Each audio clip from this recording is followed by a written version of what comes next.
Nah ini dia. Memerangi golongan Wahabi ini pahalanya paling besar di akhir zaman. Waduh. Jadi wajib memerangi Wahabi. Wajib. Jadi memerangi Wahabi ini pahalanya paling besar di akhir zaman. Jangan ragu-ragu. Ketika Kiai Haji Idrus Ramli menyatakan hal demikian tentang Wahabi, itu juga diberikan bantahan oleh Kiai Haji Zahro mengenai hal tersebut. Sampai sekarang ini pun ada yang mencaci maki Wahabi, menganggap sesat Wahabi, menganggap Wahabi bukan Ahlus Sunnah. Sebagai Muslim saya sangat keberatan. Saya bukan Wahabi, jelas bukan Wahabi, tapi tidak rela kalau saudara kita dicaci maki. Benci ya benci, tapi jangan ekspresif dan jangan keterlaluan. Penjenengan nanti akan malu di depan Allah SWT. Dan ini bagaimana cara kita menyikapinya?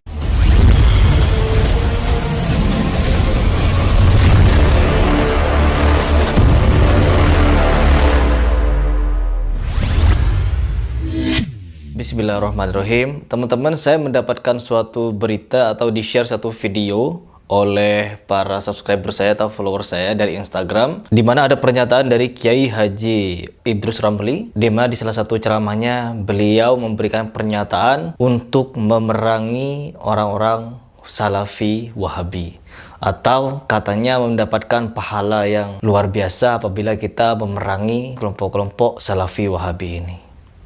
Tentunya di sini saya sebagai seorang Muslim yang ikut ajaran Kiai Haji Hashim Asy'ari sangat terkejut, di mana kita kenal bersama bahwa beliau Kiai Haji Idrus Ramli ini memiliki sepak terjang yang luar biasa di dalam menegakkan aswaja. Namun saya sangat kaget ketika menonton video ini. Baik, saya akan memberikan tanggapan setelah saya menonton seperti apa video tersebut.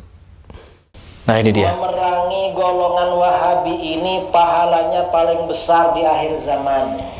Masya Allah. Orang yang diperangi Wahabi itu orang paling baik, yang memerangi Wahabi juga orang paling baik. Waduh. Jadi wajib memerangi Wahabi, karena ajaran Wahabi ini ajaran mungkar, Subhanallah. ajaran teruk, ajaran buruk, ajaran jelek, wajib diperangi. Ini bukan perlu saudara, ini wajib hukumnya. Karena orang itu kalau cuma Islam tuh tak cukup.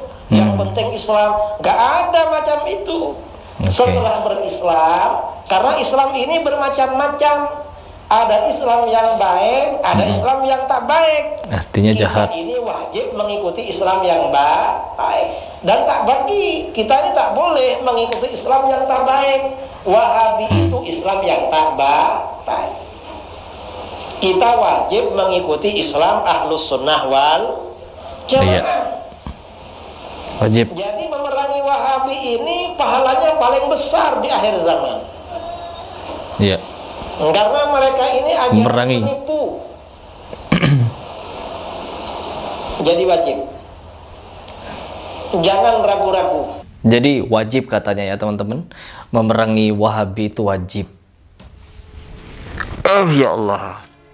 Saya dari dulu itu di dalam memilih panutan atau mendengarkan suatu ceramah dari seorang ustadz adalah mengambil sisi kebaikannya. Saya juga mendengarkan beberapa ceramah atau pengajian dari Kiai Haji Idrus Ramli. Saya juga sering mendengarkan tausiah beliau. Tapi perihal pembahasan Wahabi, saya maklumi. Ya mungkin karena saya seorang Muslim yang biasa-biasa saja, yang tidak terlalu ketat masalah perbedaan golongan. Namun saya sebagai seorang Muslim yang baik tentunya akan memanusiakan manusia. Meskipun itu golongan Wahabi, Muhammadiyah, Nahdlatul Ulama, dan lain sebagainya, saya memandang mereka sebagai manusia. Jadi saya harus berlaku baik ya. Berlaku baik dengan cara apa? Mendengar apa yang dia ucapkan, apabila ada yang benar ya kita ikuti. Karena apa? Mereka adalah orang ahli ilmu. Beda lagi apabila orang yang berbicara adalah preman atau orang-orang yang bodoh di dalam segi akidah atau di segi fikih. Maka kita tidak boleh mengambil rujukan. Jangan mengambil apapun yang keluar dari mulut orang yang tidak berilmu. Karena bisa jadi apa yang disampaikannya hanya melalui akal dan juga melalui hawa nafsunya. Karena apa? Landasan manusia itu berbicara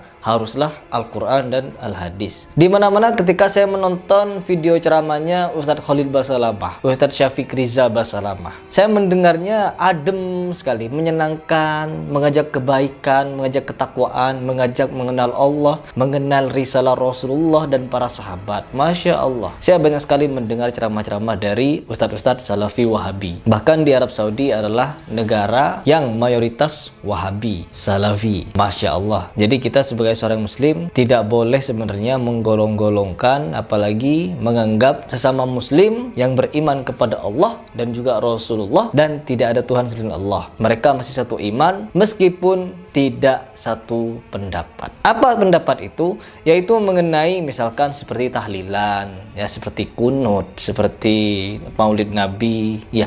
Memang hal-hal ini juga sudah menjadi perbedaan antara Muhammadiyah dan NU, di mana Muhammadiyah tidak merayakan hal-hal seperti ini dan hanya dilakukan oleh orang-orang NU.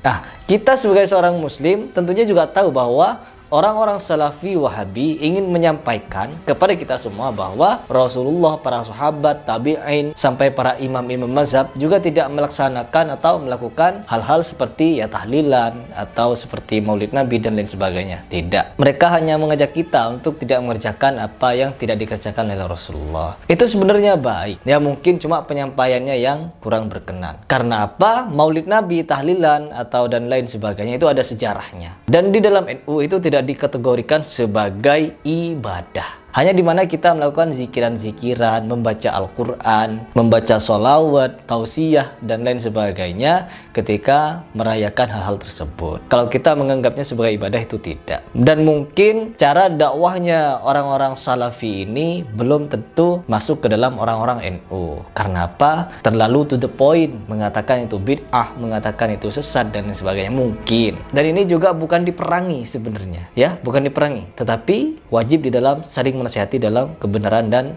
kesabaran. Untuk tidak melaksanakan tahlilan, ya ada caranya untuk menyampaikan dengan cara yang benar dan juga sabar. Dan untuk membantahnya juga dengan cara yang benar dan sabar. Tanpa harus perang, tanpa harus saling mencaci maki atau menghujat. Tentunya saya sangat menyayangkan tindakan atau pernyataan dari Kiai Haji Idrus Ramli ini. Karena apa? Ini bisa menjadi polemik lagi ke depannya untuk tidak menerima saudara-saudara kita yang berpaham seperti orang-orang Salafi ini. Saya juga banyak murid-murid yang berpaham Salafi. Saya juga banyak murid-murid yang berpaham Muhammadiyah, ikut Muhammadiyah tapi pemahamannya NU, ada yang NU tapi cinta Muhammadiyah, dan begitu seterusnya. Kita tidak pernah mempermasalahkan hal demikian. Karena apa? Kita itu sama-sama muslim dan memiliki landasan yang sama-sama kuat. Dimana ketika kita memiliki landasan, orang Salafi berbicara hal demikian juga memiliki landasan. Dan mereka tidak melaksanakan juga tidak masalah. Dan tentulah kita sebagai seorang muslim yang baik harus menjadi penengah yang juga baik untuk melerai pertikaian antara ulama-ulama kita di sana. Baik, sebelum saya lanjutkan, teman-teman coba simak pernyataan dari Kiai Haji Ahmad Zahro. Pertama yang harus diketahui, Wahabi itu ada dua macam.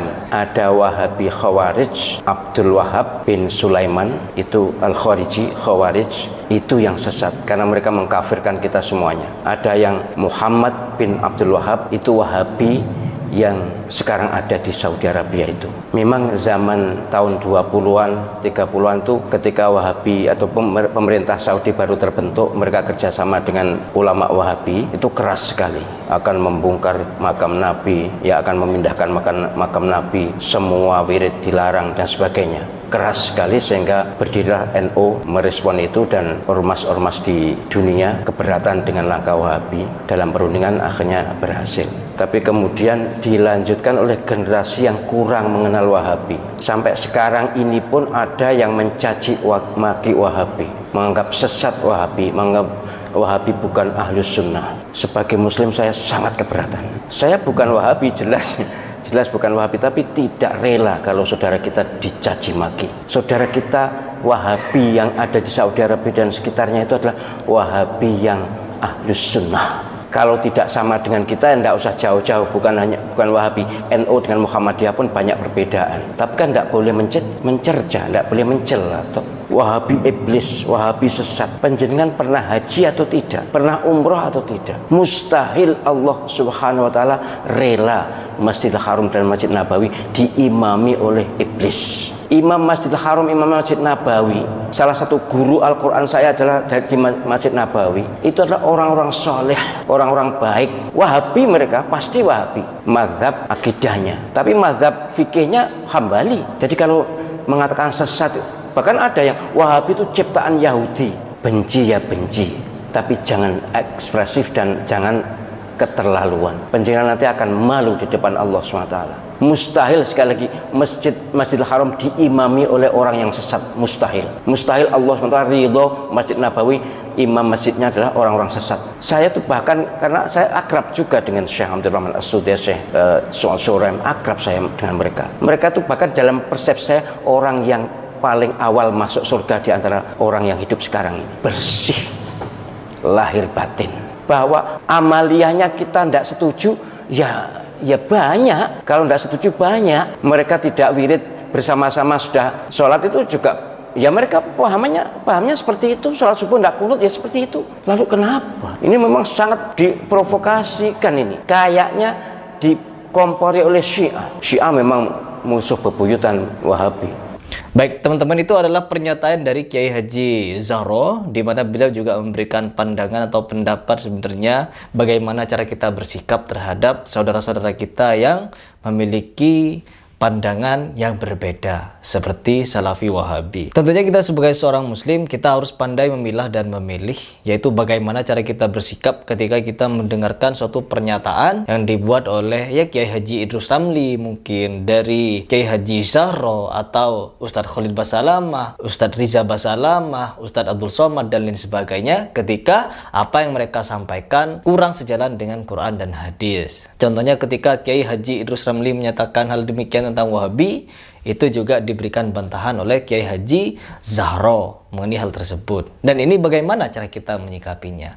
Apakah kita harus mengambil jalan tengah dan tidak menanggapi apa yang menjadi pernyataan mereka berdua? Tentunya kita sebagai seorang muslim yang baik harus pandai. Pandai bagaimana? Pandai menempatkan diri. Tidak semua mungkin ketika pertama kali mereka, orang-orang Salafi, menyampaikan dakwahnya ya dengan cara menyesat-nyesatkan atau menyalah-nyalahkan, itu kurang benar. Namun itu juga tidak dapat disalahkan karena mereka berbicara dengan sesuai apa yang ada di dalil. Dan ini karena mungkin saudara-saudara kita dari Salafi masih baru, ya kita harus memberikan perkenalan. Dan alhamdulillah, contohnya seperti Ustadz Khalid Basalamah, ketika dia mulai berbaur dengan orang-orang NU, berbaur dengan Jamaah Tabligh dan lain sebagainya, alhamdulillah mereka sudah memiliki pemahaman untuk tidak saling menyalahkan lagi. Karena memang ada istilah tak kenal maka tak sayang. Kemarin juga saya dibuat terharu ketika menonton suatu video, yaitu Ustadz Khalid bergandengan tangan, saling merangkul dengan orang-orang Jamaah Tabligh. Masya Allah, seperti ini. Ulama-ulama atau ustadz-ustadz yang mungkin sebelumnya ada perbedaan pendapat, mereka bisa saling merangkul. Begitulah seharusnya. Dan inilah yang harus dilakukan, ya. Bukan kita sesama muslim mendebat. Sesama muslim seharusnya bukan mendebat, melainkan mengembalikan apa yang sebenarnya terjadi atau apa yang menjadi hukum untuk kita lihat bersama melalui Al-Quran dan Al-Hadis. Kita kembali kepada Al-Quran dan Al-Hadis. Karena memang itu yang Rasulullah anjurkan ketika ada permasalahan. Kita memang wajib memilih panutan terbaik. Apa terbaik? Yaitu orang-orang yang berpegang teguh kepada Ahlussunnah wal Jamaah. Apakah orang Wahabi ini tidak berpegang teguh pada Ahlussunnah wal Jamaah? Tentunya mereka juga berpegang, dan mereka ini berusaha untuk mendakwahkan ajaran-ajaran yang hak. Apa yang hak? Yaitu ajaran-ajaran yang ada hanya di dalam Al-Quran dan Al-Hadis. Yang di luar itu mereka tidak mengikuti atau tidak membenarkan. Nah, ini juga benar, ya, karena mereka mau beribadah sesuai dengan bagaimana Rasulullah beribadah. Dan mereka tidak mau beribadah apa yang tidak Rasulullah atau para sahabat atau para imam mazhab tidak melakukannya. Ini juga benar. Ya, kita harus mengalami perubahan. Perubahan apa itu? Yaitu perubahan di dalam menyikapi suatu perbedaan. Kita harus dewasa. Ya, bukan berarti di sini saya ingin menasihati para kiai atau para ustadz. No. Tetapi saya sebagai sesama muslim, tentunya yang pertama yang saya nasihati adalah diri saya. Dan yang kedua adalah orang-orang terdekat saya, dan baru berikutnya orang-orang yang kenal saya meskipun dari jauh, seperti kalian di media sosial. Yuk kita serukan kepada tokoh-tokoh kita untuk bersatu padu. Hindari pertikaian, hindari permusuhan. Marilah kita saling merangkul, jangan saling menjatuhkan. Ada perbedaan, kembalilah kepada Al-Quran dan Al-Hadis, dan berjabat tangan akan menggugurkan dosa, mendatangkan rahmat Allah Subhanahu wa taala. Kenapa? Kita masih bernaung kepada kalimat syahadat yang sama. Asyhadu an la ilaha illallah wa asyhadu anna Muhammadar Rasulullah.